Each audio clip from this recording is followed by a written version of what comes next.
The window slams shut. Let me know your thoughts on this transfer window in the comments down below. Deadline day is finally over, and I'm delighted. I'm fed up with deadline days. I hate them. If I want drama, I'll go and watch Coronation Street on a Friday night. I think they're just overrated. It's basically like Christmas Eve. You go to Asda or wherever you go to buy your Christmas shopping. You grab everything that you see. You go and get some socks, some Africa, Lynx Africa, a load of old rubbish. You shove it in a load of wrapping paper, and then you send it all off to everyone on the last day. It's just last minute rubbish panic buying, really. It's like a lockdown again with all the toilet rolls, but it's finally over. 10 signings. We got one outgoing today, which was Luke Hendry, and I'm just going to get him over with, to be honest with you. He was a solid player. He was a player, if he came in, he'd do the job. I think it was Swindon Town he came in for Brad Halliday last season. Might be in Wimbledon, I've got the feeling Wimbledon as well.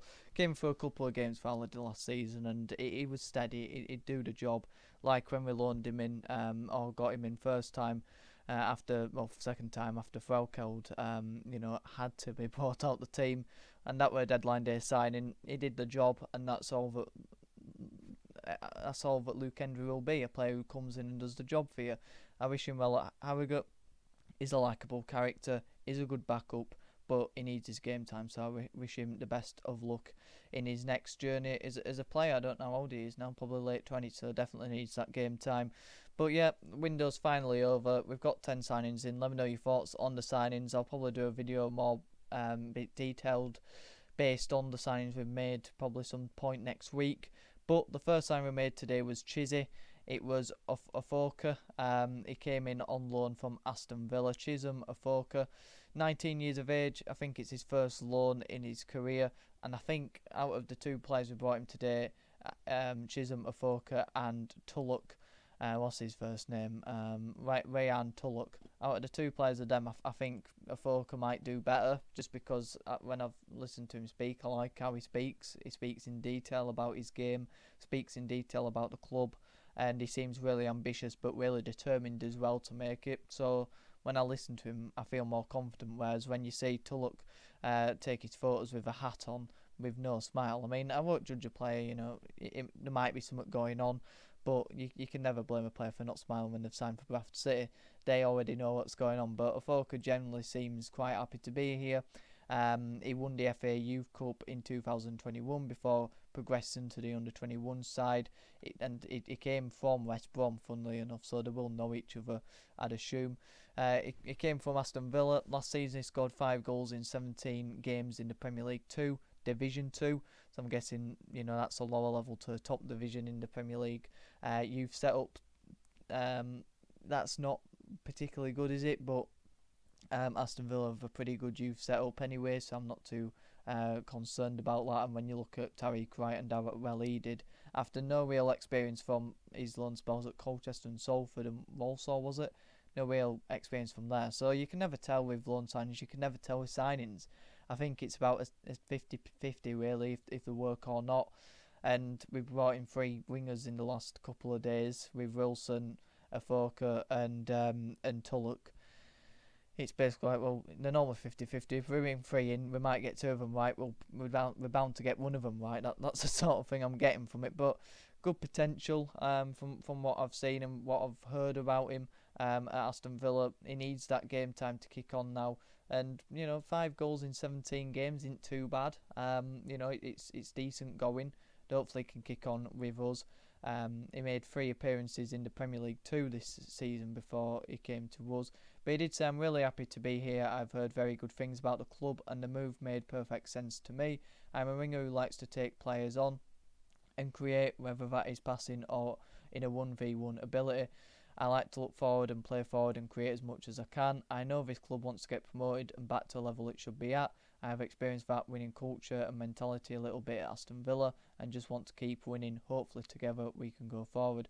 There's no better place for me to further my development and my career than this. I've heard a lot about the fans and the atmosphere at games. Having them in my corner will help push me to another level, so I'm looking forward to getting started. Speaks well, and I think he did an interview. Would it have been BBC Radio Leeds? I think it will have been for them. spoke really well for over there as well. And it's good having that ambition. Right at it, Banks has had it. That's why they're both playing in the second division of Germany and England, of course, with Wright being at Plymouth. I think Banks got injured today though for St. Pauli, so I hope he's I hope that's not serious for him. But he talked about his main attributes on BBC Radio. He's taking players on, isolating defenders. His pace helps with that. But he's ambitious. He's determined to reach the levels at Villa. He was speaking about them bringing world class players in his area, and talking about how to go from that training pitch to go from the ones with the professionals. That's what he has to get to. And he said effort is the main thing with that. If you don't have effort, you're not going to get anywhere. Your technical ability comes with effort. So it's good to hear him talk about that, and he seems to have the foundations set there with his mental mind also, hopefully converting that to physically in a different league, in League 2, where it's going to be a bit more hustle bustle. But one thing that hustle bustle, is that a word? Anyway, one thing that I do like about this window, and last window as well under Stephen Gent, he's got a lot of criticism, but we have a bit more of a strategy. I don't like using the word strategy with us, because I don't think we've got too much of a good one, or too much of a strategy in general. But with Stephen Gent, we do look to be looking for a certain type of player with him from Middlesbrough. But in all seriousness, these two players who have come in, I don't think they have a Middlesbrough link. They have West Brom links. Maybe he knows someone from West Brom this time. But he's bringing in players who are young, hungry, wanting to develop, and are coming in at the right times of their careers. And Wilson's an exciting signing. So they're all players who can progress and we can develop, instead of bringing in journeyman players who in previous regimes, whether it's head of recruitment, director of football, or just in his department, we haven't been bringing those type of players. So it's really exciting to be bringing in those type of players. And I'm more excited about this Afoka, because I do like the look of him and the way he speaks. But Mark Hughes did say, we're pleased to be able to welcome Chisholm to the club as our first deadline day recruit. We now know we only got 2 in. He is a dangerous winger with raw pace and technical ability, accompanied by a good goal-scoring record in the Premier League 2 last season. His career is progressing well, having tasted success in the FA Youth Cup in 2021, and we are confident he will bring yet more dynamism to our attack. I'm sure you will join me in wishing him a warm welcome to a club, and we are looking forward to seeing him in action.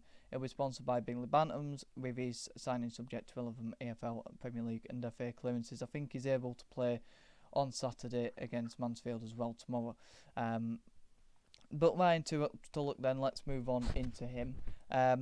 Looks miserable.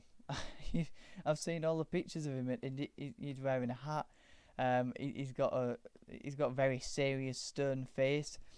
I'm not going to judge him for that. He might receive some bad news. Like I say, that's us playing for Bradford City for next year. But, you never know what's going on, I suppose. But I really hope he's a good signer. Maybe he will be. I don't want to judge a player. He's had real mixed reviews. It basically got announced at 10 o'clock, really, with him being training with the players. I think he said in an interview, with, really good atmosphere to be around in that dressing room. Some of Mark Hughes has been, eager to create a good environment for the players. But the front line, the good thing I like about him is he's versatile. He can play anywhere across that line. He can play as a striker on the left side, right side, and probably as a number 10, which is something we probably needed coming in at the transfer window. Maybe he isn't the first choice, but to bring in someone of his in his area where he can play different roles is important. But I'm not too convinced by him. Like I say, not only his attitude, because that's something that's been labelled at him at Rochdale, being sulky, not being happy when he gets brought off. He didn't have a good time of it at Rochdale, although they didn't have a good time of it in League 2 last season, obviously barely winning any games. So it's tough to review him from that spell, because Odra were hated by Hartlepool fans, maybe hated's a strong word, but disliked by them, didn't feel like he were good enough. The manager didn't put any trust in him, and it's hard to, when you're in a relegation season, you need players who are going to be committed and putting a lot of effort in. So I'm not going to judge him off that. He was at Dundalk in Ireland. Like Kelly, it's hard to judge that league and comparing it to League 2. So I'm not going to really judge him off that. I'm going to judge him when he plays his first couple of games and see how he goes from there, to be honest, because you can't judge these type of players.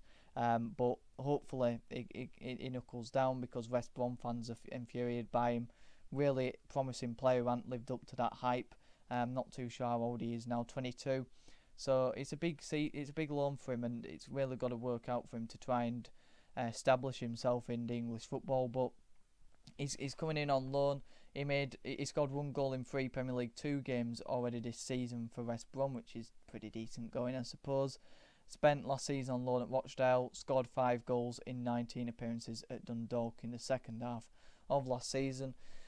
He was at West Brom at the age of 9. He made his debut for the Midlands club off the bench in a FA Cup 4th round meeting with Brighton in January 2019 before playing close to an hour in the replay as well. The versatile attacker who can operate anywhere across the front line is capped by England at the under 16, 17 and under 18 level. A nomination for a Premier League 2 Player of the Season award in 2020 earned him a new 4-year contract at the Hawthorns.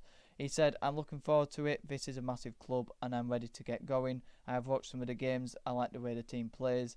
This is the kind of place I want to be and I feel I will fit in here. Hopefully I will bring goals, assists and creativity and just excitement on the football pitch. All being well, that is the sort of stuff I will deliver. I do not like losing, so the aim is to win every weekend." That's normally the aim of football, to be honest. "This is what I want to do. There is a nice vibe at the training ground and I want to show everyone what I can bring to this team and make a statement." Mark Hughes said, "We are pleased to have completed the signing of Ryan as our 10th summer recruit. Ryan is an exciting player who is versatile enough to operate anywhere across the front forward line and possesses a threat with his pace, trickery and an eye for goal. He is very highly thought of at his parent club and has good level of experience up and down the EFL in the Premier League and in Ireland at a relatively young age. We are looking forward to having him with us for the season and I'm sure he cannot wait to get out in front of you in a Bradford City shirt. He'll wear the number 34 and is sponsored by Leonardo Hotels. His signing is subject to the relevant EFL and FA clearances." Again, I think he will be able to play tomorrow on Saturday if Mark Hughes wishes to do so. Hopefully we'll be able to play the 4-2-3-1 and come away from the 3 at back. I don't think we will. I don't think signing 2 wingers or 2 players who are more accustomed to playing on the wing will change that, because we basically play that same way with a 3 at back. It's basically a 3-4-2-1 with the 2 attacking midfielders basically being wingers anyway. So I don't think that makes a big difference, unfortunately. We did want to bring in a centre back. That hasn't gone over the line unless I have a quick look on Twitter, but Simon Parker did stop doing his blog basically saying that it looks like it's going to be over, and yeah, it is, unfortunately, but it's a shame because it would have been nice to bring him in, but like I say, I think it is a bit greedy. If the window ended yesterday, I would have been disappointed, because before today I wanted, to be honest, I wanted 3 or 4 players. I wanted a striker who can offer us something different, because Derbyshire's not up to it. Youngbe's too young, Cook's off it and a bit, I think he's injured maybe.